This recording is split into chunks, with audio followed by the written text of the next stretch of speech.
নমস্কাৰ। আজি আমি যিটো বিষয় পঢ়িবলৈ লৈছোঁ সেই বিষয়টো হৈছে ইণ্ডিয়ান হিষ্ট্ৰী, বা অসমীয়াত আমি লিখোঁ ভাৰত বুৰঞ্জী। বুৰঞ্জী বিষয়টো আমাৰ বহুতৰে বাবে অতি বৰিং বিষয়, বা এই বিষয়টো মুখস্থ কৰিবলগীয়া বিষয় বুলি বহুতে চিন্তা কৰে। আৰু তাৰ এটা মূল কাৰণ হৈছে যে আমাৰ মাজৰ বহুতৰে, আমি যেতিয়া বিদ্যালয়ত আছিলোঁ বা স্কুলত পঢ়িছিলোঁ, তেতিয়া আমাৰ শিক্ষক শিক্ষয়িত্ৰীসকলে বুৰঞ্জী বিষয়টো আমাক এটা মুখস্থ কৰিবলগীয়া বিষয় হিচাপেহে চিনাকি কৰাই দিছিল। গতিকে এতিয়াও আমি যেতিয়া বুৰঞ্জী বুলি কওঁ বা বুৰঞ্জী শব্দটো আমাৰ মনলৈ আহে, আমাৰ তৎক্ষণাত সেইটোৱে ভাব আহে যে বহুত মুখস্থ কৰিব লাগিব, আৰু আমাৰ মনটো অলপ টেঙাই যায়, মূৰত বহুত ধৰণৰ চিন্তা আহিবলৈ ধৰে, আৰু আমি ভাবোঁ যে এইটো বিষয়টো মোৰ বিষয় নহয়। বা বহুতে কয় যে মইতো ছায়েন্সৰ ষ্টুডেণ্ট, মইতো ইঞ্জিনিয়াৰিং কৰিছোঁ, বা মই ইকনমিক্স পঢ়িছিলোঁ, গতিকে মই বুৰঞ্জী পঢ়িব নোৱাৰোঁ বা বুৰঞ্জী বেয়া পাওঁ। কথাটো মিছা নহয়, কিন্তু বুৰঞ্জী পঢ়াৰ এটা নিৰ্দিষ্ট এটা ধৰণ আছে, এটা প্ৰচেছ আছে, এটা ৱে আছে, ৱে বুলি কৈছোঁ, এটা ৱে আছে, ধৰণ আছে। আৰু সেই ধৰণত পঢ়িলে বুৰঞ্জী আমাৰ কাৰণে খুব এটা ইণ্টাৰেষ্টিং ছাবজেক্ট হৈ পৰে, আৰু আমি বুৰঞ্জীত নিজে নিজে ইণ্টাৰেষ্ট ল'বলৈ আৰম্ভ কৰি দিওঁ। গতিকে সেই পদ্ধতিটো আমি শিকাটো দৰকাৰ, যাতে আমি বুৰঞ্জী এটা মনোগ্ৰাহী ছাবজেক্ট হিচাপে, মনোগ্ৰাহী বিষয় হিচাপে ল'ব পাৰোঁ, আৰু আমাৰ মনৰ পৰা সেই পুৰণি ভুল ধাৰণাটো আঁতৰি যায়। আজি আমি তেনেধৰণেই বুৰঞ্জী পঢ়িবলৈ আৰম্ভ কৰিম। তো সেই শুদ্ধ ধৰণটো বাৰু কি, প্ৰথমতে সেইটো জানি লওঁ। এই শুদ্ধ ধৰণটোৰ ভিতৰত আমি প্ৰথমতে গোটেই ভাৰতৰ যিখিনি বুৰঞ্জী আছে, সেই বুৰঞ্জীখিনিক এটা সাধু কথাৰ দৰে শিকি ল'ম। এই সাধু কথাটোৰ পৰা আমাৰ তিনিটা লাভ হ'ব।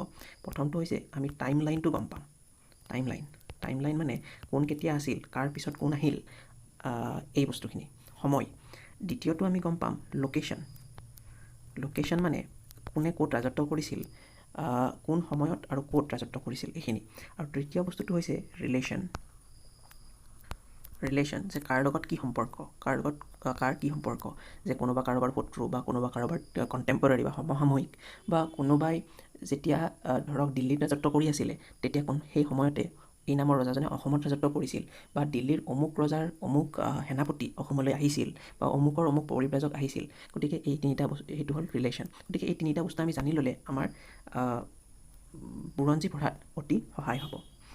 এতিয়া বুৰঞ্জী পঢ়াৰ ক্ষেত্ৰতো আমি এটা নিয়ম একেধৰণে পালন কৰিম। সেই নিয়মটো হৈছে যে আমি নোটছবিলাক লগে লগে বনাই যাম, আৰু নোটছখিনি আমি ইংলিছত বনাম। তাৰ কাৰণটো হৈছে যে পৰীক্ষাত প্ৰশ্নবিলাক ইংৰাজীত দিয়ে, আনকি অসম চৰকাৰৰ যি পৰীক্ষা থাকে, অসম চৰকাৰৰ পৰীক্ষা, তাতেও নোট বা প্ৰশ্নবিলাক ইংৰাজীত আহে। গতিকে বহুতে বিষয়টো জনা স্বত্বেও টাৰ্মবিলাক ইংৰাজীত নাজানাৰ কাৰণে পৰীক্ষাত ভাল কৰিব নোৱাৰে। গতিকে আমি টাৰ্মবিলাক একেলগে শিকি যোৱাৰ চেষ্টা কৰিম। প্ৰথম এটা বা দুটা ক্লাছত আমি এই সাধু কথাটো শুনি ল'ম, আৰু সাধু কথাটো শুনি যোৱাৰ লগে লগে আমি নোট টকা বনাই যাম। সেই টকাটো হৈছে টাইম লাইনৰ। তেতিয়া আমাৰ পিছত পঢ়িবলৈ সুবিধা হ'ব, আৰু লিংক কৰিবলৈ সুবিধা হ'ব। আটাইতকৈ ইম্পৰ্টেণ্ট কথা যিটো, সেইটো হৈছে লিংক কৰিবলৈ সুবিধা হ'ব। এনেই আমি কেইজনমান ৰজা মহাৰজাৰ নাম জানিলেই বুৰঞ্জী পঢ়া নহয়, বা বুৰঞ্জী তেনেকৈ পঢ়িলে খুব খোকোজা লাগে আৰু বৰিং যেন লাগে। কোনোবাই কেতিয়াবা ক'ব যে বাবৰ, কোনোবাই আপোনাক ক'ব আকবৰ, কোনোবাই ক'ব চন্দ্ৰগুপ্ত মৌৰ্য, কোনোবাই হঠাতে ক'ব আপোনাক সমুদ্ৰগুপ্ত। কোন কেতিয়া ক'ত আছিলে কোনো নাজানে। গতিকে এইবিলাকৰ কি সম্পৰ্ক, মহম্মদ ঘুৰি কেতিয়াৰ, মহম্মদ গজনী কেতিয়াৰ, বা ধৰক আপোনাৰ বখতিয়াৰ খিলজী কোন, পৃথু কোন, এই কোন কেতিয়া কি সময়ত আছিল। গতিকে এই আটাইখিনি আমি সম্পৰ্কবিলাক বজাই ৰখাটো অতি দৰকাৰ, আৰু তেতিয়াহে আমি বুৰঞ্জী এটা আকৰ্ষণীয় বিষয় হিচাপে পঢ়িব পাৰিম। তেনেহ'লে আহক আমি আৰম্ভ কৰোঁ। আপোনালোকে সাধু কথাটো শুনি চাওক কেনেকুৱা পায়, আৰু সাধু কথাটো শেষ হোৱাৰ পিছত আমি প্ৰত্যেকটো ভাগত সোমাই গৈ বিশদভাৱে তাৰ ষ্টাডি কৰিম। তেনেহ'লে আৰম্ভ কৰিছোঁ। কিন্তু সাধু কথাটো আৰম্ভ কৰাৰ আগতে আমি এটা বস্তু জনাৰ খুব দৰকাৰ বুৰঞ্জীত, আৰু সেইটো হৈছে শতিকা, আৰু ইংৰাজীত চেঞ্চুৰী। শতিকা বা চেঞ্চুৰী নলেজ, এইটো হৈছে কি, যেতিয়া আমি 19th চেঞ্চুৰী বুলি ক'ম, তেতিয়াহ'লে আমি কোন চনৰ পৰা কোন চনলৈ বুজাওঁ, এই কথাটো মানুহৰ প্ৰায়ে কনফিউজন থাকে।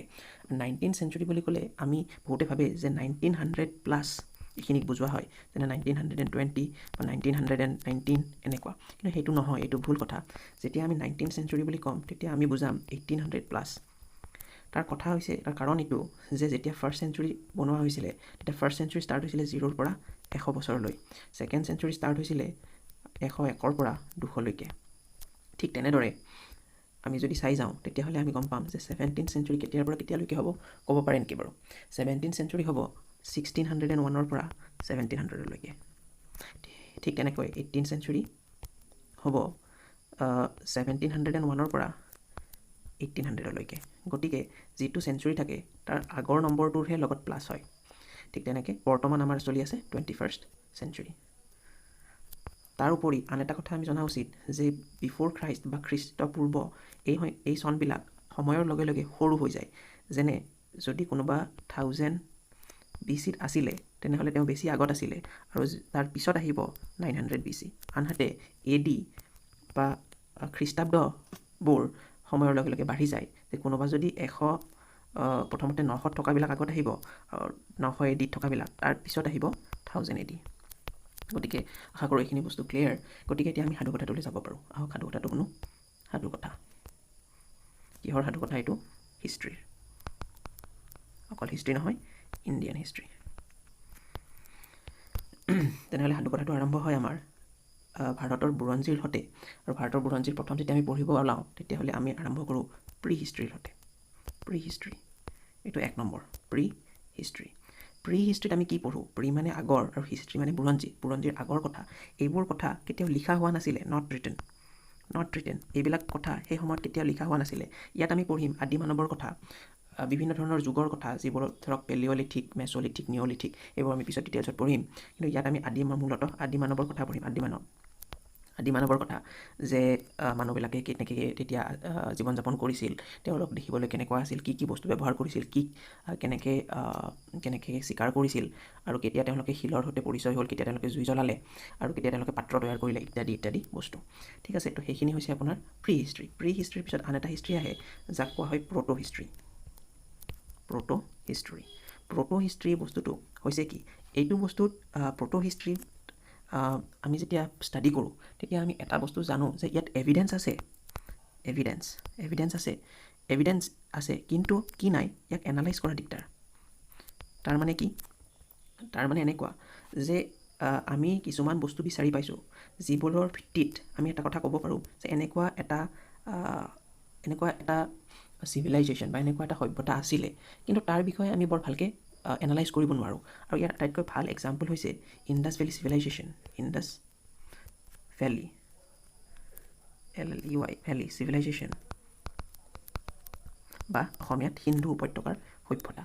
ইণ্ডাছ ভেলী চিভিলাইজেশ্যনৰ বহুতো বস্তু উদ্ধাৰ হৈছে, যেনে ভেছ, মূৰ্তি, বা তেওঁলোকৰ নগৰৰ ধ্বংসাৱশেষ, বিভিন্ন ড্ৰেইনেজ ছিষ্টেম, এইবিলাক উদ্ধাৰ হৈছে। তাৰ ওপৰত ভিত্তি কৰি বিভিন্ন কথা কোৱা যায় যে এই মানুহবিলাক হয়তো এনেকৈ আছিলে বা তেনেকৈ আছিলে, কিন্তু তেওঁলোকৰ কোনো ধৰণৰ লিখিত লিপি আমাৰ হাতত নাই। লিখিত লিপি আছে, এই লিপিবোৰক কয় সেইবোৰ আছিল পিক্টোগ্ৰাফিক। মানে তেওঁলোকে তেওঁলোকে ছবিৰ জৰিয়তে বা কিছুমান এনেকুৱা চিন বা চিহ্নৰ জৰিয়তে কথাবোৰ বুজাইছিল যিবোৰ আমি পঢ়িব নোৱাৰোঁ বা আমি পঢ়ি বুজি নাপাওঁ। তেওঁলোকে হাতৰ আখৰবিলাক লিখিছিলে, যে প্ৰথমতে বাওঁৰ পৰা সোঁলৈ, তাৰপিছত আকৌ সোঁৰ পৰা বাওঁলৈ, আকৌ বাওঁৰ পৰা সোঁলৈ, এনেধৰণে তেওঁলোকে হেণ্ডৰাইটিংবিলাক লিখিছিলে। এইবিলাক আমাৰ মানুহে এতিয়া বুজি নাপায়। যিহেতু এইখিনি বুজি পোৱা নাই, গতিকে তাৰ কথা তেওঁলোকে কি কথা আচলতে কৈ গৈছিল সেই কথাখিনি এনালাইজ কৰা আমাৰ কাৰণে অকণমান দিগদাৰ হৈ পৰে। ঠিক আছে, তো সেইকাৰণে এই কথাখিনিক আমি হিষ্ট্ৰীত নকৈ প্ৰ'টো হিষ্ট্ৰী বুলি কওঁ। আচ্ছা, এতিয়া আমি কিন্তু ভাৰতীয় ইতিহাস বুলি আৰম্ভ কৰিলে মূলতঃ আৰম্ভ কৰোঁ আমি ইণ্ডাছ ভেলী চিভিলাইজেশ্যনৰ পৰাই। IVC, ইণ্ডাছ ভেলী চিভিলাইজেশ্যন বা সিন্ধু উপত্যকাৰ সভ্যতা। ইয়াৰ বিষয়ে আমি পিছত ডিটেইলছত পঢ়িম। ইণ্ডাছ ভেলী চিভিলাইজেশ্যন কেতিয়া আছিল কথাটো আমি জনা উচিত। ইণ্ডাছ ভেলী চিভিলাইজেশ্যন আছিলে 2500 খ্ৰীষ্টপূৰ্বৰ পৰা 1700 খ্ৰীষ্টপূৰ্বলৈকে। মানে আজিৰ পৰা আপুনি আৰু 2000 চন যোগ কৰি দিয়ক ইয়াতে, গতিকে আপুনি পাব কিমান? 4500 বছৰ, কমেও 4500 বছৰ আগতে। ইয়াৰ পিছত ইণ্ডাছ ভেলী চিভিলাইজেশ্যনৰ পিছত, সিন্ধু উপত্যকাৰ সভ্যতাৰ পিছত, সভ্যতাটো এসময়ত নাইকিয়া হৈ যায়। তাৰপিছত আহে দ্য গ্ৰেট ভেদিক চিভিলাইজেশ্যন, অৰ্থাৎ বৈদিক সভ্যতা। বৈদিক সভ্যতা আৰ্যসকল ভাৰতলৈ অহাৰ সময়ত আৰম্ভ হয়। আৰ্যসকলে আৰম্ভ কৰে বৈদিক চিভিলাইজেশ্যন বা বৈদিক সভ্যতা। আৰু বহুতে কয় যে ইণ্ডাছ ভেলী চিভিলাইজেশ্যন নাইকিয়া হোৱাৰ মূল কাৰণ হৈছে যে আৰ্যসকল ভাৰতলৈ আহিল আৰু আৰ্যসকলে বৈদিক সংস্কৃতি আৰম্ভ কৰিলে। গতিকে তেওঁলোকে আহি ইণ্ডাছ ভেলী চিভিলাইজেশ্যনৰ হিন্দু উপত্যকা সভ্যতাটো নষ্ট কৰি পেলালে, বা তাৰে মানুহখিনিক মাৰি পেলালে, বা বধ কৰিলে, বা তেওঁলোকৰ গোটেই সভ্যতাৰ যিটো আছিল সেইটো ধ্বংস কৰি পেলালে। এইটো এটা অযুক্তিকৰ মত। তাৰ কাৰণ হৈছে যে ভেদিক চিভিলাইজেশ্যন বা বৈদিক সভ্যতা আৰম্ভ হৈছিলে 1500 BCৰ পৰা আৰু এইটো চলিছিল অলম'ষ্ট 600 BC লৈকে। এতিয়া আপুনি চালে লক্ষ্য কৰিলে গম পাব যে ইণ্ডাছ ভেলী চিভিলাইজেশ্যন শেষ হৈছিলে 1700 BC আৰু এইটো আৰম্ভ হৈছিলে কিমানত 1500। ইয়াৰ মাজত 200 বছৰৰ এটা ডাঙৰ ব্যৱধান আছে। গতিকে এইসকল লোকে যে তেওঁলোকক গৈ হত্যা কৰিলে এই কথাখিনি বৰ এটা যুক্তিসংগত নহয়। বাৰু যি কি নহওক আমি পঢ়ি যাওঁ আৰু কিয় তেওঁলোক নাইকিয়া হ'ল, কি হৈছিলে কি নহৈছিলে, তাত কি মত আছে, এইবোৰৰ বিষয়ে আমি পিছত ডিটেইলছত পঢ়িম যেতিয়া আমি সিন্ধু উপত্যকাৰ সভ্যতাৰ বিষয়ে পঢ়িবলৈ ল'ম। বৈদিক যেতিয়া সভ্যতা আৰম্ভ হ'ল, বৈদিক সভ্যতাটো সাধাৰণতে দুটা ভাগত ভাগ কৰি দিয়া হয়। তাৰ এটা হৈছে ঋগবেদিক আৰু এটা হৈছে লেটাৰ বা আদাৰ বেদিক। ইয়াৰ এইকাৰণে হয় যে এই সময়ত ঋগবেদ ৰচনা কৰা হৈছিল আৰু এই সময়ত আন বেদসমূহ যেনে যজুৰ্বেদ, অথৰ্ববেদ আৰু সামবেদ ৰচনা কৰা হৈছিল। এতিয়া বেদিক চিভিলাইজেশ্যনত আমি কি পঢ়িম? বেদিক চিভিলাইজেশ্যনত যেতিয়া আমি সোমাম তেতিয়া আমি চাম তাত কি বেদবিলাক কেনেকৈ ৰচনা কৰা হ'ল, বেদবিলাক কি ধৰণে ৰচনা হৈছিলে, তাত কি কথা আছিলে, তেতিয়াৰ সমাজ ধাৰণা, সমাজৰ স্থানবোৰ কেনেকুৱা আছিল, সমাজত মানুহৰ স্থান কেনেকুৱা আছিল, সমাজবোৰ কেনেকুৱা আছিলে, তাত কেতিয়া আমি পঢ়িম উপনিষদৰ বিষয়ে, পুৰাণৰ বিষয়ে, উপবেদৰ বিষয়ে, সত্যমেভ জয়তে যিটো আমাৰ অশোক স্তম্ভৰ তলত লিখা থাকে সেয়া ক'ৰ পৰা আহিলে, কোনখন উপনিষদৰ পৰা ল'লে নে ক'ৰ পৰা ল'লে, ঋগবেদত কিমানটা শ্লোক আছে, এই শ্লোকবিলাক কিহৰ বিষয়ে, ইত্যাদি ইত্যাদি আমি কথাবোৰ পঢ়ি যাম। এতিয়া আমি এটা কথা জনা উচিত যে এই সময়ত যেতিয়া বৈদিক সভ্যতা চলি আছিলে, বৈদিক চিভিলাইজেশ্যন চলি আছিলে, তেতিয়া কোনো ধৰণৰ ৰজা বা ৰাণী বা সৈন্য এনেকুৱা কোনো একো প্ৰথা নাছিলে। মানুহবিলাকে আধ্যাত্মিক ধ্যান ধাৰণাৰে জীৱন যাপন কৰিছিল। কিন্তু আধ্যাত্মিক ধ্যান ধাৰণাৰে কোনে জীৱন যাপন কৰিছিল? এই লোকসকল আছিল আৰ্যসকল আৰু সেই সময়তে অনাৰ্যসকলেও একেলগে বাস কৰিছিল। আৰু তেখেতসকলে যিসকল আৰ্য আছিলে তেওঁলোকে সমাজ পাতি বাস কৰিছিল। কিন্তু সমাজৰ বাহিৰত কিছুমান অসৎ লোক আছিল, যেনে ধৰক ডকাইত নেকি, দস্যু ইত্যাদি ইত্যাদি। এইসকল লোকে আৰ্যসকলৰ ওপৰত প্ৰায় আক্ৰমণ কৰিছিল আৰু তেওঁলোকৰ বয় বস্তু লৈ পেলাই উধাও হৈছিলে। কিন্তু তেওঁলোকক প্ৰটেক্ট কৰিব পৰা, তেওঁলোকক বচাই ৰাখিব পৰা কোনো সমাজত কোনো তেনেধৰণৰ ছিষ্টেম নাছিলে। কাৰণ ৰজা নাই, ৰাণী নাই, সৈন্য নাই, কোনো নাই, তো তেওঁলোকক প্ৰটেক্ট কোনে কৰিব? গতিকে তেওঁলোকে ভীষণ সমস্যাৰ সন্মুখীন হ'ল আৰু তেওঁলোকে ভাবিলে যে আমি যিধৰণে জীৱন যাপন কৰি আছোঁ এইটো বৰ এটা ছেফ নহয়। গতিকে তেওঁলোকে এই আৰ্যসকলে মিটিং পাতা মানে তেওঁলোকে কি কৰিলে, সভা সমিতি পাতি ঠিক কৰিলে যে আমাৰ মাজৰ পৰা এজন মানুহক বাছি উলিওৱা হওক আৰু তেওঁক কোৱা হওক যে আপুনি আমাক প্ৰটেক্ট কৰিব লাগিব। আৰু সেই মানুহজনক কোৱা হ'ল ৰাজন। এখেতক নিৰ্বাচন কৰি লোৱা হয়। ৰাজনক বাকী আৰ্য লোকসকলে ক'লে যে আপুনি একো কাম কৰিব নালাগে, ব্যৱসায় বাণিজ্য কৰিব নালাগে, আপোনাৰ কাম হৈছে আমাৰ গোটেইবিলাকক ৰক্ষণাবেক্ষণ দিয়া। এতিয়া ৰাজনে ক'লে কি যে মই অকলে কেনেকৈ কৰিম, কাৰণ ইফালৰ পৰা ডকাইতৰ গোটেই দল আহিব আৰু মই অকলে কৰিব নোৱাৰিম। গতিকে মোক কিছুমান আন মানুহৰ দৰকাৰ হ'ব। তেতিয়াহ'লে এওঁলোকে ক'লে যে ঠিক আছে, আপুনি কিছুমান আন মানুহ লগত ৰাখক। এই আন মানুহখিনিক কোৱা হ'ল সেনানী। এতিয়া ৰাজন আৰু সেনানীৰ কাম হ'ব যে তেওঁলোকে লগ হৈ ডকাইত দস্যুৰ পৰা এওঁলোকৰ গাঁওখনক ৰক্ষা কৰিব আৰু তাৰ বাবদ গাঁৱৰ মানুহে তেওঁলোকক টকা পইচা, ধন সোণ, খাদ্য ইত্যাদি যোগান ধৰিব। এনেকৈ ষ্টাৰ্ট হ'ল আপোনাৰ ৰজাৰ কনচেপ্ট। কিন্তু তেতিয়া ৰজা নাছিলে, এওঁলোক ৰজা নহয়, এওঁলোক আছিল ৰাজন আৰু ৰজাৰ মাজত এটা ডিফাৰেঞ্চ আছে। ডিফাৰেঞ্চটো এনেকুৱা যে ৰজাবিলাক হয় পৰিয়ালকেন্দ্ৰিক, ৰজাৰ পুত্ৰ ৰজা হ'ব, আকৌ তেওঁৰ পুত্ৰ ৰজা হ'ব। কিন্তু ৰাজনৰ পুত্ৰ ৰাজন নহয়, এওঁক নিৰ্বাচন কৰা হ'ব। এইবাৰ হয়তো এজনক নিৰ্বাচন কৰিছে, ধৰক এক্স নামৰ মানুহজনক এইবাৰ নিৰ্বাচন কৰিলে, তাৰপিছৰবাৰ হয়তো ৱাইক নিৰ্বাচন কৰিছে। যদি ৱাইক বেছি ভাল লাগিল তেওঁক 2বাৰ 3বাৰ নিৰ্বাচন কৰিবও পাৰে। এইটো ডিপেণ্ড কৰে তেওঁলোকৰ সমাজৰ ওপৰত নিৰ্বাচন কিদৰে কৰে। কিন্তু পিছলৈ হ'ল কি যে ধৰক ৰাজন বহুত সৰু অংশ আছিলে, ধৰক সৰু গাঁও আছিলে আৰু প্ৰত্যেক গাঁৱতে ৰাজন এজন থাকিব। এই গাঁৱৰ এজন ৰাজন, এই গাঁৱৰ এজন ৰাজন, ধৰক এজন ৰাজন নম্বৰ 1, এজন ৰাজন নম্বৰ 2, এজন ৰাজন নম্বৰ 3, এনেকৈ থাকিলে। এতিয়া ৰাজন নম্বৰ 1-এ দেখা পালে যে ৰাজন নম্বৰ 2 অলপ কমজোৰি, গতিকে তেওঁ এটেক কৰি ৰাজন নম্বৰ 2ৰ ঠাইখিনি নিজে দখল কৰি ল'লে। গতিকে হ'ল কি, ৰাজন নম্বৰ 2 গায়ব হৈ গ'ল আৰু গোটেইখিনি এৰিয়া থাকিল গোটেই এৰিয়াখিনি আহি গ'ল ৰাজন নম্বৰ 1 আণ্ডাৰত। এতিয়া ৰাজন নম্বৰ 3 দেখা পালে যে ৰাজন নম্বৰ 1এ এনেকুৱা কৰিছে, গতিকে তেওঁ ইয়াক এটা কৰিলে, এতিয়া যোন জিকিলে তেওঁৰ আণ্ডাৰত আহিল। গতিকে এনেকৈ সৰু সৰু স্থানবিলাক লগ হৈ একোটা ডাঙৰ ডাঙৰ স্থানত পৰিণত হ'ল, ডাঙৰ ডাঙৰ টেৰিটৰীত পৰিণত হ'ল। আৰু এই টেৰিটৰীবিলাক পিছলৈকে এই টেৰিটৰীবিলাককে কোৱা হ'ল জনপদাজ। জনপদাজ এখন এটা জনপদত আমি অসমীয়াত লিখিলে ক'ব লাগিব জনপদ। এটা জনপদত এজন ৰজা থাকিব, কিন্তু তেওঁলোক এতিয়াও শুদ্ধভাৱে ৰজা নহয়, কিন্তু ৰজাৰ লেখীয়া একোজন শাসক। এই জনপদাজবিলাক ষ্টাৰ্ট হৈছিলে আমাৰ ভাৰতবৰ্ষত 700 BCৰ ওচৰে পাজৰে। আৰু তেতিয়া মুঠ জনপদাজৰ সংখ্যা আছিলে 5টা। 700ৰ পৰা আহি এইটো যেতিয়া 500 BC পালে, তেতিয়া জনপদাজৰ সংখ্যা বাঢ়ি হ'লগৈ 16টা, 16। আৰু এই 16টা কোৱা হয় মহাজনপদাজ।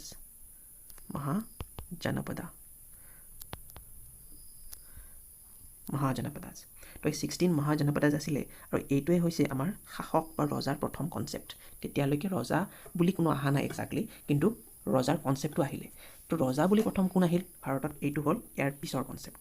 মহাজনপদাজৰ পিছৰ কনচেপ্ট হ'ল ৰজা দ্য কিং। ভাৰতৰ যিটো প্ৰথম ৰাজবংশ আছিলে, সেই ৰাজবংশটোক কোৱা হয় মগধান এম্পেৰাৰ। মানে বৰ্তমানৰ বিহাৰৰ অঞ্চলত মগধ বুলি এখন ঠাই আছে, এইটো বৰ্তমান বিহাৰত পৰে। মগধ, এই মগধত ৰাজত্ব কৰা যিসকল এম্পেৰৰ আছিলে, যিসকল ৰজা আছিলে, তেওঁলোকক কোৱা হয় মগধান এম্পেৰাৰ। মগধত 3টা ৰাজবংশই বংশানুক্ৰমিকভাৱে ৰাজ কৰিছিল, আৰু তেওঁলোক আছিল, প্ৰথম বংশটো আছিলে হৰিয়াংকা। এইটো হৈছে প্ৰথম মগধান এম্পেৰৰ ফাৰ্ষ্ট মগধা, 1 নম্বৰ। হৰিয়াংকাৰ আকৌ প্ৰথম যিজন ৰজা আছিলে, তেওঁৰ নাম আছিল, যিজনক আমি ভাৰতৰ প্ৰথম ৰজা বুলি ক'ব পাৰোঁ, তেখেতৰ নাম আছিলে বিম্বিসাৰা। BIMBISARA। বিম্বিসাৰাই ভাৰতত কেতিয়া ৰাজত্ব কৰিছিল? তেওঁলোকে ৰাজত্ব কৰিছিল 544 BCৰ ওচৰে পাজৰে। বিম্বিসাৰা, আৰু তেওঁলোকৰ ৰাজত্ব যেতিয়া চলি আছিল, বিম্বিসাৰা হৰিয়াংকা ৰাজবংশৰ প্ৰথম ৰজা। আৰু তেখেতৰ ৰাজত্ব কালত, তেখেত যেতিয়া ৰাজত্ব কৰি আছিল, সেই সময়তে জন্ম হৈছিল। আৰু সেই সময়তে জন্ম হোৱা বুলি নকওঁ, সেই সময়তে আৱিৰ্ভাৱ হৈছিল কাৰ?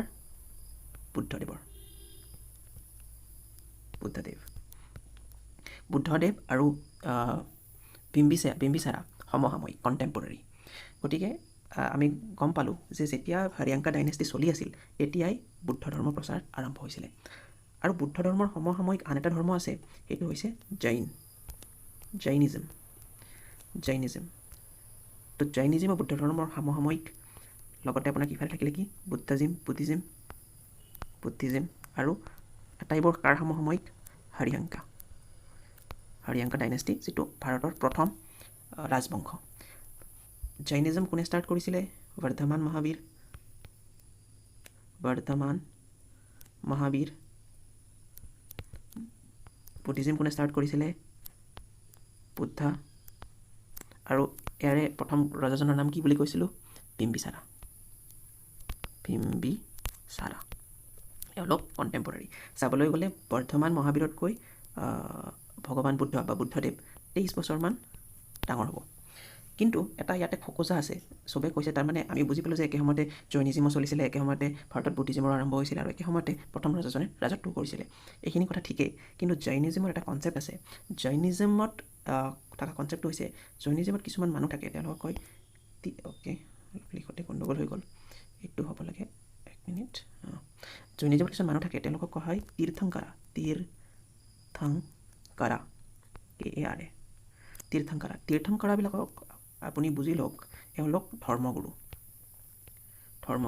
আমি সকলোৱে জানো যে টিবেটিয়ান ৰিলিজন যে আছে, টিবেটিয়ান বুদ্ধিষ্ট যিবিলাক আছে, তেওঁলোকৰ তাতে থাকে দালাই লামা। আমি সকলোৱে দালাই লামাক জানো। দালাই লামা বুলি ক'লে আমি এজন মানুহ বুলি ভাবোঁ, কিন্তু দালাই লামা এজন মানুহ নহয়, দালাই লামা এটা পজিশ্যন, তেওঁলোকৰ ধৰ্মগুৰু। আৰু বৰ্তমান যিজন দালাই লামা আছে, এওঁ হ'ল 14th দালাই লামা। আৰু এখেতৰ নাম হৈছে টেনজিন, নেক্সট পেজলৈ গৈছোঁ, টেনজিন গ্যাটছো। তো টেনজিন গ্যাটছো ডাঙৰীয়া হৈছে 14th দালাই লামা। তাৰমানে তেওঁৰ আগতে দালাই লামা, তাৰমানে এখেতৰ আগতে আৰু 13জন দালাই লামা আছিলে। ঠিক তেনেদৰে বৰ্ধমান মহাবীৰ হৈছে 24th 24 নম্বৰ তীৰ্থংকাৰা। মানে তেখেতৰ আগতে আৰু 23জন তীৰ্থংকাৰা জৈনিজমত আছিলে। তাৰ মানেতো এইটোৱে যে জৈনিজম বৰ্ধমান মহাবীৰৰ আৰু বহুত আগৰ পৰা চলি আছিলে, মানে বহুত পুৰণি এইটো এটা ধৰ্ম।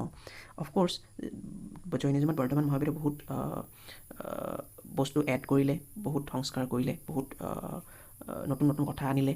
সেইকাৰণে বহুতে কয় যে বৰ্ধমান মহাবীৰেই হৈছে জৈন ধৰ্মৰ প্ৰৱৰ্তক। কিন্তু জৈন ধৰ্মৰ প্ৰৱৰ্তক বুলি ঠিক ক'ব নোৱাৰি, কাৰণ এইটোৱে যে জৈন ধৰ্মৰ ভাগ আছে, তাৰে এটা ভাগে বৰ্ধমান মহাবীৰক ফ'ল' কৰে। তেওঁলোকে কয় যে জৈন ধৰ্ম বৰ্ধমান মহাবীৰে ষ্টাৰ্ট কৰা। আৰু আন এটা ভাগ আছে, দুটা ভাগ। এটা ভাগে মানি ল'লে যে এখেতে আনিছে, আৰু এটা ভাগ আছে তেওঁলোকে নকয় যে এখেতে এইটো ষ্টাৰ্ট কৰিছিল, এখেতে বেলেগে ষ্টাৰ্ট কৰা বুলি কয়। গতিকে ঠিক তেনেকুৱা কথাটো। বাৰু যি কি নহওক, আমি কথাখিনি ওপৰে জানি ল'লোঁ। এতিয়া আমি কথাটো অলপ জুম আউট কৰি চালে দেখা পাম যে আমি ক'লৈ পঢ়িছিলোঁ। আমি পঢ়িছিলোঁ যে এইখিনি কনচেপ্ট। সেইটো কনচেপ্টত কি আছিলে যে হাৰিয়াংকা ডাইনেষ্টি আৰু তাৰে প্ৰথম ৰজা আছিলে বিম্বিসাৰা। ঠিক আছে, তো হাৰিয়াংকা ডাইনেষ্টিৰ পিছত আমাৰ কি ডাইনেষ্টি আহিলে, আৰু হাৰিয়াংকা ডাইনেষ্টিৰ পিছত কি হ'ল যে হাৰিয়াংকা ডাইনেষ্টিৰ যিজন শেষ ৰজা, তেখেতৰ নাম আছিল নাগা দশকা বা নাগদশক। নাগা দশকাৰ এজন মিনিষ্টাৰ আছিলে, তেওঁৰ এজন মন্ত্ৰী আছিলে। নাগা দশকা হাৰিয়াংকা ডাইনেষ্টিৰ ৰজা, তেওঁৰ এজন মিনিষ্টাৰ আছিলে। মিনিষ্টাৰজনৰ নাম হৈছিলে শিশুনাগা। হ'ল কি যে নাগা দশকা বৰ এটা ভাল ৰজা নাছিলে, গতিকে ৰাজসভাৰ লোকসকলে এখেতক আঁতৰাই শিশুনাগাক ৰজা পাতিলে। যেতিয়া শিশুনাগাক ৰজা পাতিলে, তেতিয়াহ'লে তেওঁ এটা নতুন ৰাজবংশ প্ৰতিষ্ঠা কৰিলে শিশুনাগাই, আৰু সেই ৰাজবংশটোৰ নাম হৈছে শিশুনাগা ডাইনেষ্টি। ঠিক আছে, শিশুনাগা ডাইনেষ্টি চলি থাকিল, আৰু শিশুনাগা ডাইনেষ্টিৰ যিজন শেষ ৰজা, সেইজনৰ নাম আছিলে নন্দী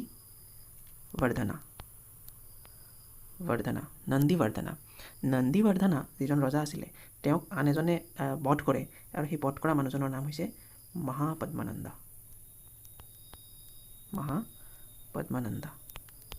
মহাপদ্মানন্দাই নন্দীবৰ্ধনাক বধ কৰে, আৰু তেখেতে স্থাপন কৰে এটা নতুন ৰাজবংশ। এই ৰাজবংশটোক কোৱা হয়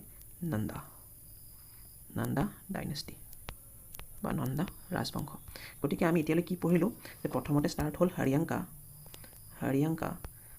পিছতে আহিলে শিশুনাগা ডাইনেষ্টি, আৰু শিশুনাগাৰ পিছত আহিল কি নন্দা ডাইনেষ্টি। আৰু এই তিনিওটাকে একেলগে আমি কওঁ মগধান এম্পেৰাৰ বুলি।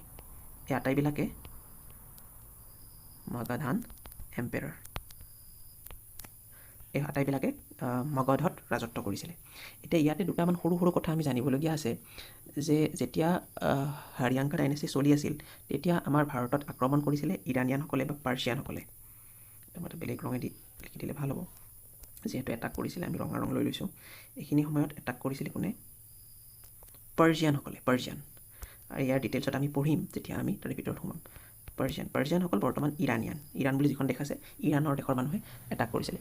কোন আহিছিল তেতিয়া? চাইৰাছ আহিছিল, ডেৰিয়াছ আছিল, এনেকুৱা কিছুমান মানুহ আছিলে, ৰজা আছিলে, তেওঁলোকে এটাক কৰিছিলে। শিশুনাগাৰ সময়ত একো এটাক হোৱা নাই, কিন্তু এটা ডাঙৰ এটাক হৈছিলে নান্দাৰ সময়ত। আৰু এই এটাকটো কোনে কৰিছিলে গম পায় নেকি? এইটো কৰিছিলে আলেকজেণ্ডাৰ দ্য গ্ৰেট। আলেকজেণ্ডাৰে তেতিয়া আলেকজেণ্ডাৰে ভাৰত আক্ৰমণ কৰিছিলে 326 BC, 326 খ্ৰীষ্টপূৰ্বত। আৰু তেওঁৰ বহুত মন আছিল যে তেওঁ ভাৰতক দখল কৰিব। কিন্তু তেওঁ ভাৰতক দখল কৰিব নোৱাৰিলে বা নকৰিলে, আৰু নকৰাকৈ তেওঁ উভতি গ'ল। আৰু তাৰ কাৰণটো কি? তেওঁ বহুত দূৰৰ পৰা আহিছিলে। তেওঁ আহিছিলে সুদূৰ গ্ৰীচৰ পৰা।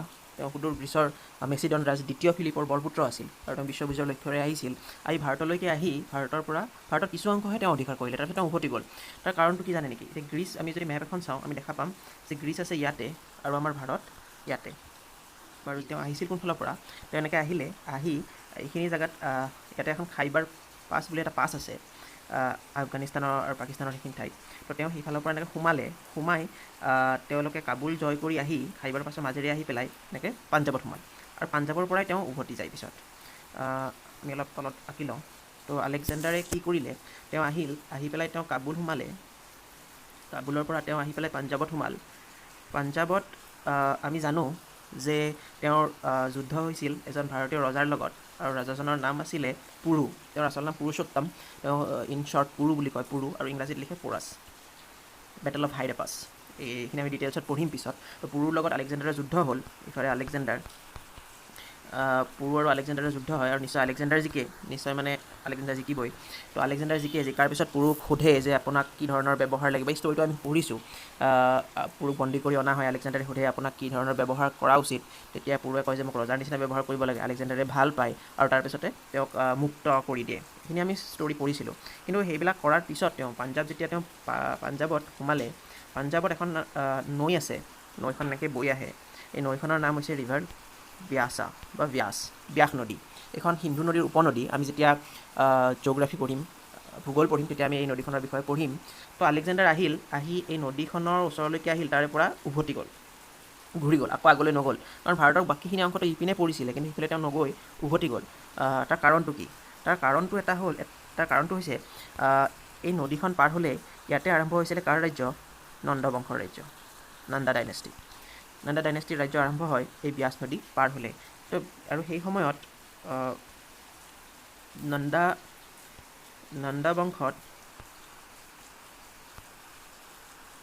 বংশত যিজন ৰজা ৰাজত্ব কৰিছিলে তেওঁৰ নাম আছিলে ধননন্দা। তেনেহ'লে ধননন্দা এজন প্ৰবল প্ৰতাপী ৰজা আছিলে, নিশ্চয় প্ৰবল প্ৰতাপী ৰজা। কিন্তু ধননন্দাৰ এনেকুৱা কি আছিলে যে বিশ্ববিজয়ৰ লক্ষ্যৰে অহা শক্তিশালী আলেকজেণ্ডাৰ উভতি যাবলগীয়া হ'ল। আৰু সেই ষ্টৰিটো বৰ এটা ইণ্টাৰেষ্টিং ষ্টৰি। এইটো আমি পিছত পঢ়িম যেতিয়া আমি নন্দ বংশৰ বিষয়ে পঢ়িম, যে আলেকজেণ্ডাৰ কিয় ব্যাস নদীৰ পৰা উভতি যাবলগীয়া। আমি এটা কথা গম পালোঁ যে ধননন্দা এজন প্ৰবল প্ৰতাপী, ধননন্দা এজন প্ৰবল প্ৰতাপী ৰজা আছিলে। কাৰণ আলেকজেণ্ডাৰৰ লগত ফেৰ মাৰিব লাগিলে তেওঁ সমানে প্ৰতাপী হ'ব লাগিব। এই ধননন্দাক এজন মানুহ বুলিয়ে কৈছোঁ, এজন মানুহে এই ৰজা ধননন্দাক, এই প্ৰবল প্ৰতাপী ৰজা ধননন্দাক এজন মানুহে হত্যা কৰে বা বধ কৰে, আৰু নন্দা ডাইনেষ্টি তাতে সমাপ্ত হয়। এই মানুহজনৰ নাম কি জানে নেকি? এখেত হৈছে আমাৰ আটাইৰে চিনাকি চন্দ্ৰগুপ্ত মৌৰ্য। চন্দ্ৰগুপ্ত মৌৰ্যই কিদৰে ধননন্দক বধ কৰিব পাৰিলে, এই গোটেই ষ্টৰিটো ইউটিউবতো আছে আৰু চিৰিয়েল চলি আছিল। ইয়াত চন্দ্ৰগুপ্ত মৌৰ্যই এজন মানুহৰ সহায় লয়, আৰু তেওঁ হ'ল কৌটিল্য,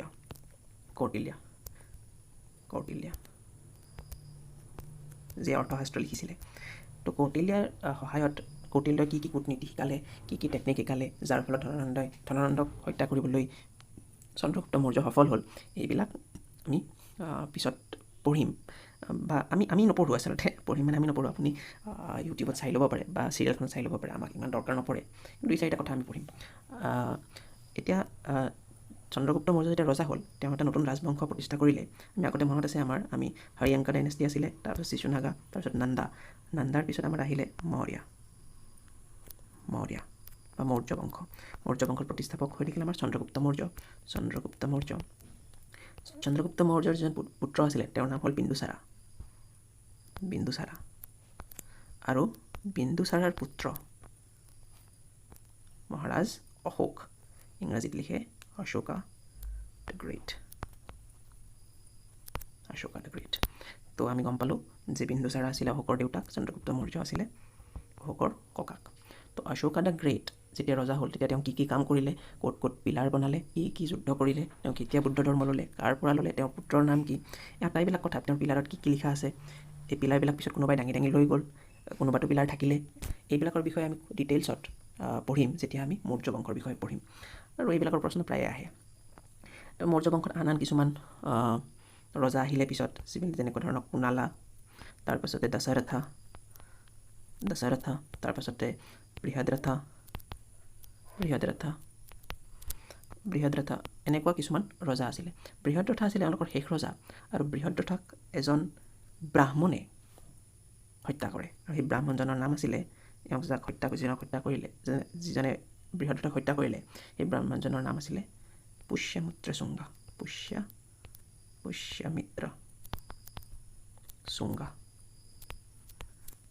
শুঙ্গা। পুষ্যমিত্ৰ চুংগাই বৃহদত্তক হত্যা কৰি এটা নতুন ৰাজবংশ স্থাপন কৰে, যিটো ভাৰতৰ প্ৰথম ব্ৰাহ্মণ ৰাজবংশ, আৰু সেইটো হৈছে চুংগা ডাইনেষ্টি। আমি ডাইনেষ্টি এটাৰ পিছত এটাকে পঢ়ি আহি আছোঁ। মগধান এম্পায়াৰ পঢ়িলোঁ, তাৰপিছত মৌৰ্য বংশ আহিল, মৌৰ্য বংশৰ পিছত আমি পালোঁ চুংগা ডাইনেষ্টি। এতিয়ালৈকে আমি কিমানমান চন পালোঁ? আমি আহি পালোঁ 185 খ্ৰীষ্টপূৰ্ব BC to 73 BC। এইখিনি সময়লৈ চলিছিলে চুংগা ডাইনেষ্টি। চুংগা ডাইনেষ্টিত আপুনি দেখিলে যে 185ৰ পৰা 73 100 বছৰৰ অলপহে ওপৰত তেওঁলোকে ৰাজত্ব কৰিছিলে। গতিকে বহুত বেছি এওঁলোকৰ ৰজা নাই, কেইজনমান 3-4জন ৰজা আছিলে। আৰু এওঁলোকৰ শেষ ৰজা যিজন আছিলে তেওঁৰ নাম হৈছে দেৱাভূতি। দেৱাভূতি বুলি এজন ৰজা আছিলে, তেওঁ হ'ল শেষ ৰজা। এই ৰজাজনক তেখেতৰ নিজৰ মন্ত্ৰী, দেৱাভূতিৰ নিজৰ মন্ত্ৰী এজনে যুদ্ধত হৰায়। আৰু সেই মন্ত্ৰীজনৰ নাম হৈছে বাসুদেৱা কানৱা। বাসুদেৱা কানৱাই যুদ্ধত পৰাজিত কৰি তেওঁ কানৱা ডাইনেষ্টি এটা স্থাপন কৰে। এতিয়া আমি পঢ়িব লাগিছিল কানৱা ডাইনেষ্টিৰ বিষয়ে, কিন্তু কানৱা ডাইনেষ্টি বৰ এটা ছাকচেছফুল বা সফল ডাইনেষ্টি নোহোৱা কাৰণে আমি তাৰ বিষয়ে বৰ বিশেষ নপঢ়োঁ। যেতিয়া কানৱা ডাইনেষ্টি আৰম্ভ হৈছিলে, ঠিক সেই সময়তে চীন দেশৰ পৰা পৰিব্ৰজক আহিছিল নেকি? নাই আহা। চীন দেশৰ পৰা এটা ট্ৰাইব আহিছিল, জনজাতি। চীন দেশীয় এটা জনজাতি আছিল। এই ট্ৰাইবটোৰ নাম হৈছে ইউচি ট্ৰাইব। এই ইউচি ট্ৰাইবে ভাৰত আক্ৰমণ কৰে। ভাৰত আক্ৰমণ কৰি তেওঁলোকে ভাৰতত এটা ৰাজবংশ স্থাপন কৰে, আৰু তেওঁলোকক কোৱা হয় কুশানাজ। এইটো কুশানাজসকল কানৱাৰ সমসাময়িক বুলি ধৰিব পাৰে কুশানাজ। আৰু তেওঁলোকৰ আন এটা নাম হৈছে চাকা ডাইনেষ্টি। এইসকল ভাৰতীয় নহয়, এইসকল চীনৰ জনজাতীয় লোক, গতিকে তেওঁলোকৰ নামবিলাকো অলপ অদ্ভুত। এওঁৰ প্ৰতিষ্ঠাপকজন আছিলে, সেইজনৰ নাম হৈছে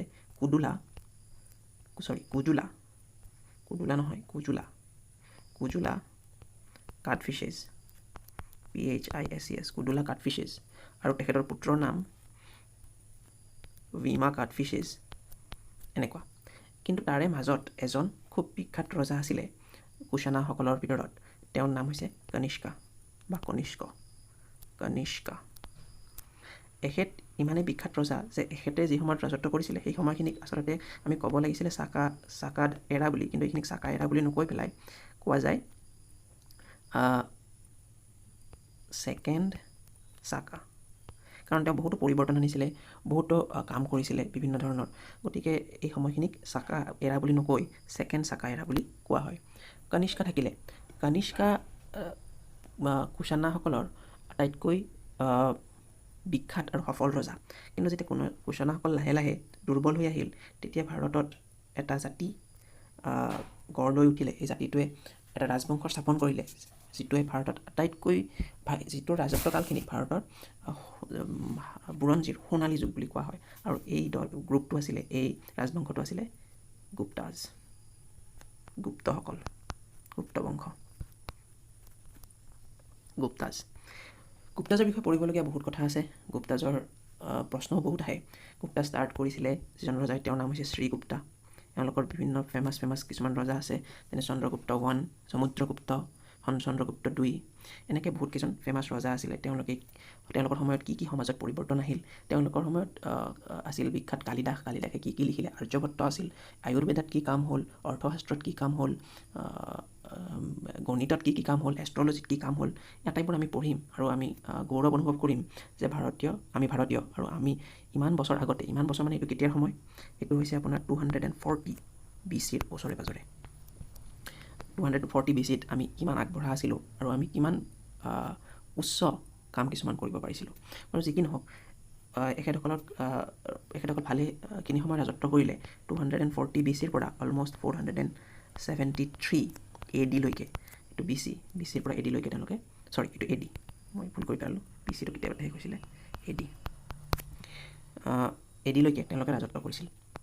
ইয়াৰ পিছত এওঁলোকৰ এজন ৰজা, এওঁলোক কিয় তললৈ যাব লগা হ'ল সেইখিনি কথা আমি অকণমান থোৰতে জানি লওঁ। এওঁৰ সময়ত হৈছিলে কি, এজন ৰজা আছিলে, তেওঁৰ নাম হৈছে কুমাৰগুপ্তা বা কুমাৰগুপ্তা। কুমাৰগুপ্তাৰ সময়ত এটা জাতিয়ে আক্ৰমণ আৰম্ভ কৰে, তেওঁলোকক কোৱা হয় হুণসকল। বা তেওঁলোকৰ আন এটা নাম আছে হোৱাইট হুনাজ। এই হুনসকলে সেই সময়ত আক্ৰমণ কৰে। এই কুমাৰগুপ্ত অলপ ষ্ট্ৰং ৰজা আছিলে, এইখিনি সময়ত তেওঁলোকে বিশেষ হেৰি কৰিব নোৱাৰিলে, কিন্তু তেওঁৰ পিছৰ যিবিলাক ৰজা আছিলে যেনে স্কন্দগুপ্তা বা বিষ্ণুগুপ্তা শেষ ৰজা, তেওঁলোক অকণমান দুৰ্বল হোৱাৰ কাৰণে হুনৰ এটাকবোৰ বৰ এটা সহ্য কৰিব নোৱাৰিলে আৰু গুপ্ত বংশৰ পতন হয়। এতিয়া আমি এটা কথা ইয়াৰ লগতে জানি লওঁ যে আমি এজন ফেমাছ পৰিব্ৰাজকৰ নাম শুনিছোঁ, সেইজনৰ নাম হৈছে ফাহিন। এই ফাহিন আহিছিলে গুপ্ত বংশৰ সময়ত, আৰু কোন ৰজাৰ ৰাজসভাত তেওঁ আহিছিলে আপোনালোকে নিশ্চয় জানে, আৰু যদি নাজানে তেনেহ'লে মই গুপ্ত বংশত যেতিয়া আমি সোমাম তেতিয়া আমি তেখেতৰ বিষয়ে কথা পাতিম। গুপ্ত বংশৰ যেতিয়া পতন হ'ল, গুপ্ত বংশৰ যিখন ৰাজ্য আছিলে সেইখন বহুত ডাঙৰ আছিলে। যদি ভাৰত ইয়াতে শেষ হৈছে, তেওঁলোকে ভাৰতৰ পৰা আকৌ বাহিৰলৈকে গৈছিলে, যেনে ইণ্ডোনেছিয়াৰ জাভা অংশ বা সুমাত্ৰাৰ কিছুমান অংশ, এইবোৰ অংশবোৰ ভাৰতৰ ভিতৰত তেতিয়া সোমাই আছিলে। কিন্তু যেতিয়া গুপ্ত বংশৰ পতন হ'ল, তেতিয়া সৰু সৰু যিবিলাক ৰাজ্য আছিলে এইবিলাকে নিজে নিজে স্বাধীন বুলি ঘোষণা কৰিলে, আৰু তেনেকুৱা এটা স্বাধীন হোৱা জাতি হৈছে বৰ্ধনাজ।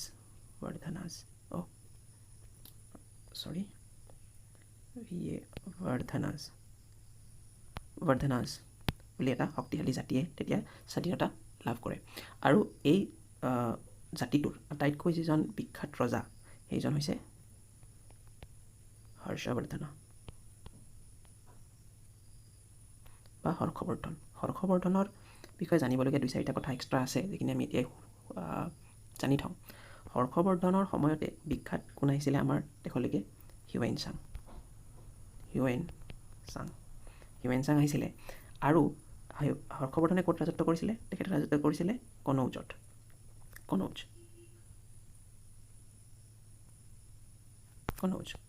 ক'ত আছে বাৰু? ইউপিত। হৰ্ষবৰ্ধনে যেতিয়া কনৌজত ৰাজত্ব কৰিছিলে, তেতিয়া আমাৰ অসমত কোনে ৰাজত্ব কৰি আছিলে? অসম। সেইখিনি হৰ্ষবৰ্ধনৰ সময়খিনি আমি জানি লোৱা ভাল। তেওঁ ৰাজত্ব কৰিছিলে 550 AD পৰা।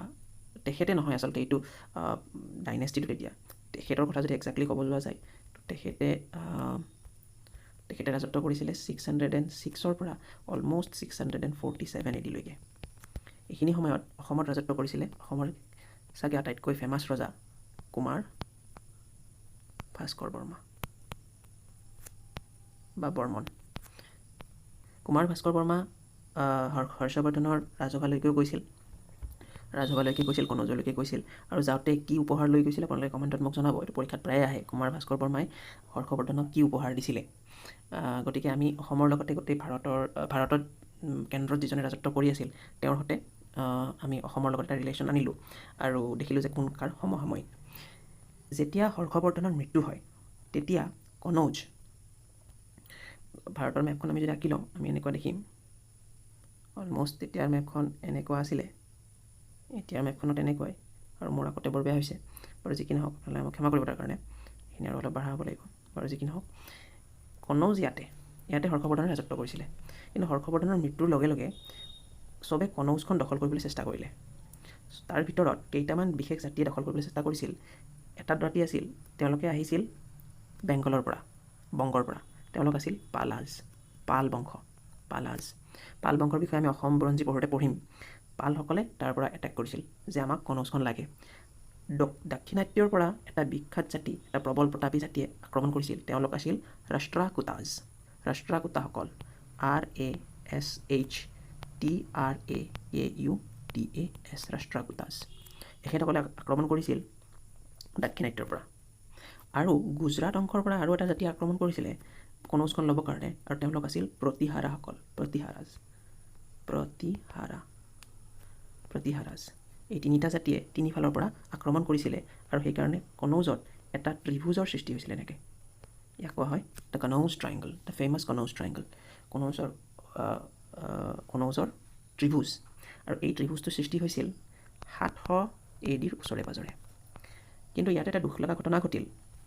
দুখ লগা বুলি ক'ব নালাগিব বাৰু।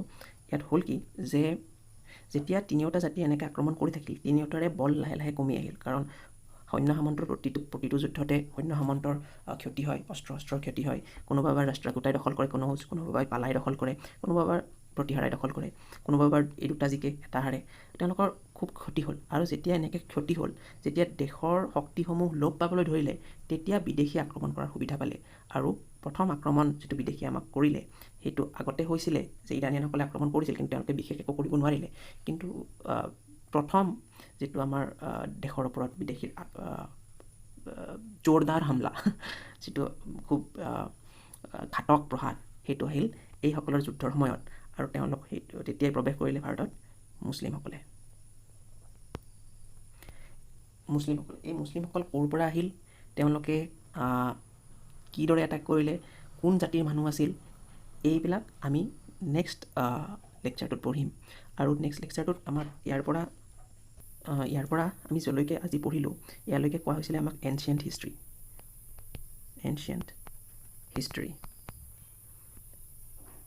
আৰু মুছলিম এটেকৰ সময়ৰ পৰা আমি পিছৰ হিষ্ট্ৰীখিনিক আমি ক'ম মেডিয়েভেল হিষ্ট্ৰী।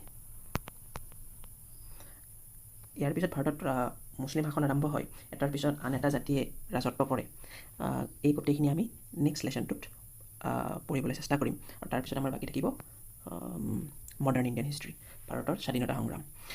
আচ্ছা, এটা কথা আমি ইয়াত জানি লোৱা উচিত যে আমি ভাৰতীয় হিষ্ট্ৰী বা ইণ্ডিয়ান হিষ্ট্ৰী বুলি কৈ আছোঁ, কিন্তু আমি গোটেই ভাৰতৰ বিষয়ে পঢ়া নাই। আমি গোটেই ভাৰতখনৰ বিষয়ে নাই পঢ়া। ধৰক এইখন যদি ভাৰত হয়, ধৰি ল'ব ভাৰত বুলি, ইমান তেৰা বেৰা ভাৰত নহয়, মোক বাৰু প্ৰধানমন্ত্ৰীয়ে পালে নেৰিব। এইখন যদি ভাৰত হয়, আমি গোটেই ভাৰতৰ ঠাইবিলাকৰ বিষয়ে পঢ়া নাই। এইটো কথা নিশ্চয় আপোনালোকে মন কৰিছে। আমি পঢ়ি আছোঁ কেৱল এইখিনি ঠাইৰ ওপৰত। যিটো ৰাজবংশই কেন্দ্ৰৰ অংশখিনি দখল কৰে, তেওঁলোককে গোটেই ভাৰতৰ সম্ৰাট বুলি কোৱা হয়। আৰু তেওঁলোকে গোটেই ভাৰতখনৰ বেছিবিলাক অংশতে তেওঁলোকে ৰাজত্ব কৰে। কিন্তু সেই সময়তো বিভিন্ন অংশত বিভিন্ন ৰাজবংশ, সৰু সৰু ৰাজবংশবিলাকে ৰাজত্ব কৰিছিল। যেনে ইয়াত আছিল পালাজ, আমাৰ অসমত বৰ্মা ডাইনেষ্টি আছিলে, আৰু ইফালে আপোনাৰ আছিলে মাৰাঠা কিংডম, ইফালে আপোনাৰ পল্লৱাজ বা ৰাষ্ট্ৰকূটা তেওঁলোক আছিলে, বিজয়নগৰা কিংডম শ্ৰীকৃষ্ণদেৱৰায়া, বা ইয়াতে আছিলে আপোনাৰ আমি অলৰেডি পঢ়িলোঁ প্ৰতিহাৰাজ। গতিকে এনেকুৱা সৰু সৰু ৰাজবংশবিলাক বিভিন্ন স্থানত আছিল, যিখিনি আমি ভাৰতীয় হিষ্ট্ৰীত পঢ়া নাই। যদি আপুনি APSCৰ চিভিল ছাৰ্ভিচত অপশ্যনেল যদি আপুনি ইণ্ডিয়ান হিষ্ট্ৰী লৈছে, তেতিয়াহ'লে আপুনি সেই ৰাজবংশবিলাকৰ বিষয়ে ইণ্ডিয়ান হিষ্ট্ৰী যদি লৈছে, তেতিয়াহ'লে সেই ৰাজবংশবিলাকৰ বিষয়ে পঢ়া দৰকাৰ হৈ পৰে। কিন্তু যদি আপুনি জেনেৰেল নলেজৰ কাৰণে পঢ়িছে, তেতিয়াহ'লে সেই ৰাজবংশবিলাক বৰ এটা জৰুৰী নহয়, কাৰণ তেনেকুৱা সৰু সৰু বহুত ৰাজবংশ আছে। আমি কেন্দ্ৰত থকাবিলাকৰ বিষয়ে পঢ়িম আৰু লগতে পিছত অসমৰখিনি পঢ়িম, যিহেতু আমি অসমৰ পৰীক্ষাবিলাক লিখিব ওলাইছোঁ। বাকী আপুনি ৰেলৱেজ লিখক বা SSC লিখক, সাধাৰণতে কেন্দ্ৰত যিখিনি ৰাজত্ব কৰে তেওঁলোকৰ প্ৰশ্নহে সোধা যায়। এই সৰু সৰু ৰাজবংশবিলাকৰ বিষয়ে সাধাৰণতে পঢ়া নাযায়। তেনেহ'লে আমি আজি ইয়াতে সামৰিছোঁ। অহাৰ লেকচাৰটোত আমি মুছলিম এটেকৰ পৰা আৰম্ভ কৰিম আৰু আগবাঢ়ি যাম। চাওঁ কিমানলৈকে আমি সাধু কথাটো ক'ব পাৰোঁ। যদি ভিডিঅ'টো চাই ভাল পাইছে, তেনেহ'লে লাইক কৰিব, শ্বেয়াৰ কৰিব আৰু ছাবস্ক্ৰাইব কৰিবলৈ নাপাহৰিব। আপোনালোকক পুনৰ লগ পাম, তেতিয়ালৈকে নমস্কাৰ।